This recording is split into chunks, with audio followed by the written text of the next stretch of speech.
magbibigay ng saya at mga papremyo sa Wawa Win si Willie Revillame. Ang pangako ni Kuya Will sa mga viewers at studio audience, ichichika sa atin ni Lars Santiago. Hindi maitago ni Willie Revillame at ng mga namumuno sa GMA Network ang excitement sa contract signing para sa pagiging daily show na ng Wawa Win simula sa Lunes bago mag-24 oras. Pinangunahan ni GMA Chairman and CEO, Attorney Felipe L. Gozon, ang pagpirma para sa GMA, kasama sina GMA President and COO Gilberto R. Duavit Jr. at Executive Vice President and CFO Felipe S. Shalong. Naroon din si GMA First Vice President for Program Management, Joey Abacan. Kasama naman ni Willie sa pagpirma si Attorney Boy Reyno.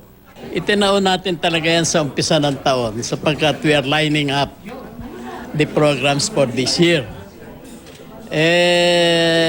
Kahapon, yung Itbulaga, number 1. Itong si Willie, also number 1. Kaya we're starting with the number 1 station. Simple lang naman ang hangad namin eh. Talagang tunay na kaligayahan ng ating mga kababayan. At the same time, iniisip din namin yung maging kami, tayo dito sa Kapuso Channel, ang maging gamot ng kalungkutan ng ating mga kababayan, especially sa Pinoy TV abroad.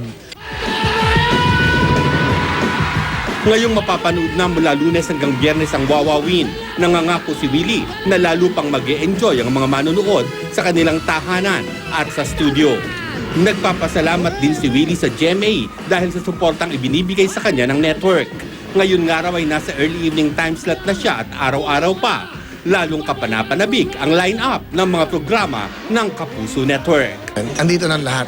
Unang hirit sa umaga, susunod tanghalian mo Itbulaga. At ang iyo namang gabihan ay Wawa Win. Kompleto na ang Ricardo sa buhay nyo. Umagahan, tanghalian, gabihan. At siyempre, bago ho, pagkatapos ko siyempre ng Wawa Win, 24 oras na. Lars Santiago, updated sa showbiz happening.